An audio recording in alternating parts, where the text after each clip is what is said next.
patut diwaspadai bahwa tanggal 23 akan terjadi bencana alam berupa gempa bumi besar dengan 2 kali getaran hebat. Pertama kecil, kemudian getaran kedua lebih besar lagi pada jam 10 siang. Kemudian orang-orang yang di tepi pantai itu harus berhati-hati 100 meter dari pantai. Kemudian pada jam itu orang-orang sebaiknya berada di luar ruangan. Itu misalnya.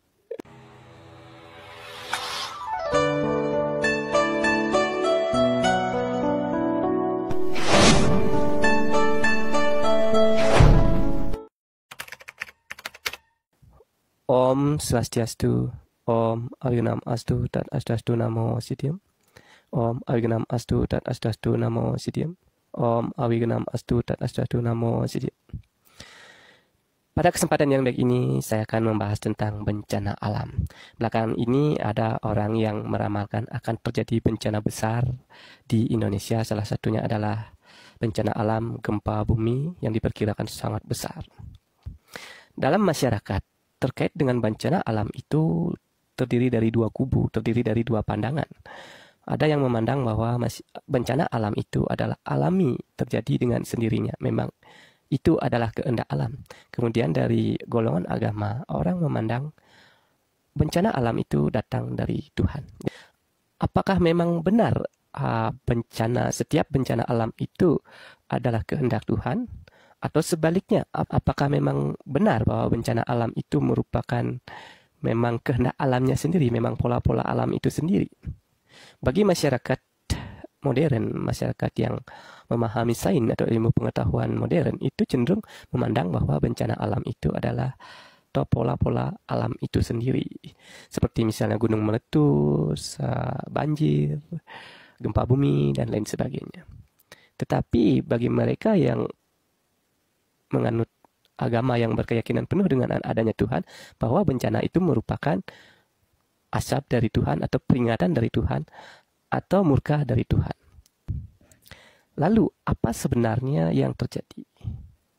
Karena kadang-kadang di dalam masyarakat itu, ketika terjadi bencana di suatu daerah, maka orang luar akan menyebutnya orang-orang yang terkena bencana itu sebagai azab atau kena murka dari Tuhan. Sedangkan apabila dia sendiri yang menjadi korban bencana alam, tapi apakah dia akan menganggap dirinya kena azab dari Tuhan? Terkait hal ini, saya pernah mendapat petunjuk dari alam niskala bahwa ketika suatu bencana terjadi, sebelum peristiwa bencana alam itu terjadi, sudah ada yang meramalkan dan ramalannya itu akurat, maka itu adalah tanda-tanda bencana itu datang dari Tuhan atau datang dari alam niskala. Mungkin sulit akan memahami hal ini, tetapi intinya seperti ini. Bila suatu ketika Anda mendengar suatu ramalan bahwa akan terjadi suatu bencana seperti ini pada hari ini, akan ada korban jiwa, itu misalnya, dan benar-benar peristiwa itu terjadi, maka bencana itu betul adalah kehendak Tuhan. Atau mungkin kita perlu mengingat peristiwa batalnya Gunung Agung meletus. Nah, pada saat Gunung Agung meletus itu, atau secara metodologi BMKG meramalkan bahwa Gunung Agung itu akan segera meletus dan masyarakat harus diungsikan. Tetapi apa yang terjadi? Ternyata Gunung Agung tidak jadi meletus. Sebelum itu, sebelum Gunung Agung batal meletus, itu sudah ada orang-orang menamakan spiritual, orang-orang dari kelompok spiritual, dan menyebarkan informasi bahwa Gunung Agung itu tidak akan meletus atas kehendak Hyang Widi. Dan buktinya memang terjadi demikian, bahwa Gunung Agung itu tidak meletus. Jadi di sini ada sebuah keajaiban. Karena sebelum terjadinya gunung meletus itu, Gunung Agung sempat terjadi guncangan hebat, gempa-gempa vulkanik, gempa yang akan menandakan akan terjadinya gunung meletus itu betul-betul dahsyat sebenarnya di Bali. Tetapi anehnya kok bisa batal. Ini kan peristiwa yang sangat-sangat langka.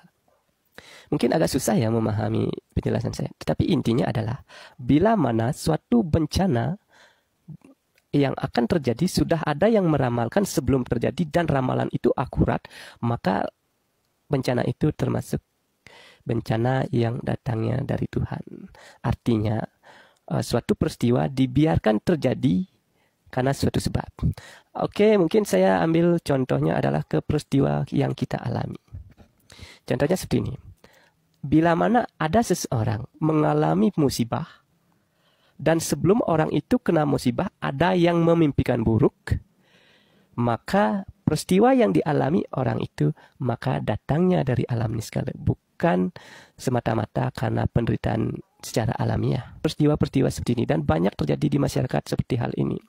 Bahkan seseorang yang hanya jadi simbol mimpi dari orang lain, kemudian orang itu terjadi mengalami penderitaan, sakit misalnya, dapat dipastikan orang itu mengalami penderitaan akibat yang disebabkan oleh suatu faktor niskala. Kalau ada orang yang demikian, sudah dapat dipastikan orang itu sakitnya bukan hanya disebabkan oleh faktor lemahnya imunitas, tetapi dia sakit karena ada faktor niskala yang membiarkan orang itu sakit. Bagi orang Bali mungkin mudah ya hal ini memahami. Mungkin kalau orang luar saya kurang tahu apakah ada yang memahami hal-hal seperti ini. Tetapi kalau memang orang itu mengalami musibah bukan karena faktor niskala atau faktor dari dunia rohani, ya, maka orang itu tidak ada yang memimpikan akan kena musibah secara alami. Misalnya dia jatuh bawa motor, ya itu kan secara alami. Tetapi ada orang yang mengalami jatuh dari motor, sebelum dia jatuh dari motor itu sudah ada yang memimpikan bahwa orang itu akan mengalami musibah. Jadi di sini jelaslah bahwa orang itu jatuh dari motor bukan semata-mata karena human error, bukan karena kelengahan. Kemudian apakah ketika terjadi suatu bencana, apakah itu murka dari Tuhan? Kalau saya cermati, ternyata bencana itu bukan murka dari Tuhan, tetapi ketiadaan perlindungan dari leluhur, dari dewa, para dewa, kemudian tiada perlindungan dari Tuhan. Artinya apa? Artinya ketika bencana itu menimpa kita, perlindungan dari Tuhan itu tidak ada. Jadi bukan Tuhan murka, tapi perlindungannya lah tidak ada karena mungkin dosa-dosa yang kita perbuat. Karena sebenarnya ketika kita berbuat dosa, itu kita menjauhkan energi Tuhan atau melenyapkan energi Tuhan yang ada di dalam diri kita. Tetapi kalau kita taat, berbakti kepada beliau, maka kita akan selalu dilindungi oleh energi daripada yang kuasa. Ketika terjadi suatu bencana, tiba-tiba orang itu sadar, misalnya ada mobil gitu akan menabraknya, dia sadar menghindar gitu. Seperti ada kekuatan yang mendorongnya seperti itu. Kadang-kadang seseorang itu mengalami hal-hal aneh seperti itu. Bahkan dalam hitungan detik dia bisa terhindar dari bencana. Ya percaya tak percaya, kalau sudah pernah mengalami pasti akan mengalami suatu keanehan seperti itu. Kadang juga ada orang yang misalnya karena human error terjadi kecelakaan. Saat kecelakaan itu mobilnya bisa hancur, bonyok, tetapi orangnya tidak apa-apa. Nah, itulah bahwa bencana seperti itu bisa terjadi secara alami, tetapi karena adanya perlindungan dari kekuatan Tuhan, atau kekuatan leluhur, atau kekuatan dari para dewa, maka orang itu bisa selamat, walaupun bencana itu alami terjadi. Nah, kemudian bagi orang-orang yang mungkin terkena bencana dan dia tidak bisa menghindarkan diri dari bencana itu, ya mungkin itu sudah digariskan demikian. Kemudian bila bencana itu yang datang dari yang kuasa, biasanya sudah diberikan peringatan kepada orang-orang alim, kepada orang-orang yang memiliki kemampuan lebih, bahwa akan terjadi bencana yang akan menimbulkan korban itu misalnya, sehingga orang-orang alim akan selamat daripada bencana itu sendiri. Jadi intinya bahwa bencana itu memang bisa datang dari Tuhan, dan bencana itu memang bisa merupakan peristiwa alami yang terjadi yang merupakan pola-pola atau perilaku alam itu sendiri. Demikian yang saya sampaikan, semoga bermanfaat. Om Sidirastu Tat Astuastu Namo Sidia. Demogi titiang tan kekening cakrabawa sang yang aji siwa mandala. Om Santi Santi Santi. Om.